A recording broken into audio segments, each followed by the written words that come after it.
We're at a point in the development of the city of Cincinnati that we really want to take things to the next level. We need to give future generations of Cincinnatians a chance to be competitive, a chance to develop their careers here. It's clear that we need a major transportation overhaul in Cincinnati and the greater Cincinnati region. We really need a system of mass transit that works for the area. We need a streetcar in the city of Cincinnati so that we can not only move people from where they are to where they need to be, but we can also take advantage of the economic development benefits that will come as a result of putting rails in the ground. Buses are certainly a valuable asset, and we certainly will continue to have bus service in Cincinnati. But bus routes are not necessarily permanent. If you have a bus stop, you know that at any given point we can change that bus stop to some other location, and we do it all the time. But if you make the investment of putting rails in the ground, and people know that there's going to be a train, we're talking about a modern train that comes every day, developers and investors now look at the streetcar line and say, well, there's a vacant building there. Either I'm going to buy that building, I'm going to put a Starbucks in the first floor, and I'm going to put condos above it. That's the kind of investment that developers and other investors are willing to make. Redevelopment means job creation. Redevelopment means new residents. Redevelopment means more businesses.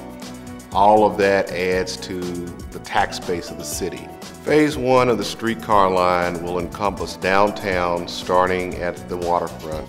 It will move through downtown, it will go through over the Rhine, and it will go up the hill to uptown. This is a real opportunity to really jumpstart this area, to connect the two biggest employment centers that there are, downtown and the university area. Connect those two together, create that synergy, and bring that energy together to further our economic development efforts. This initial phase of $128 million will lead to $1.4 billion in economic development. That is a huge return. And I don't know of another investment that we could make at the city level that would have that kind of return. We're talking about more than 10 times the return. That's a great investment for any city to be able to make.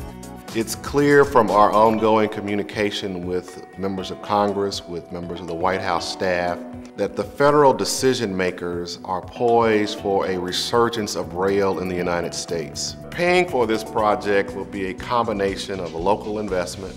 They're also aggressively pursuing federal dollars. Development of this particular streetcar will not raise anyone's taxes. If we are able to develop a transportation network that makes it easy for people to move around, but also attracts people to come to this city for social reasons, for business reasons, then you're talking about a region that is poised for growth. It raises the position of Cincinnati in the national conversation.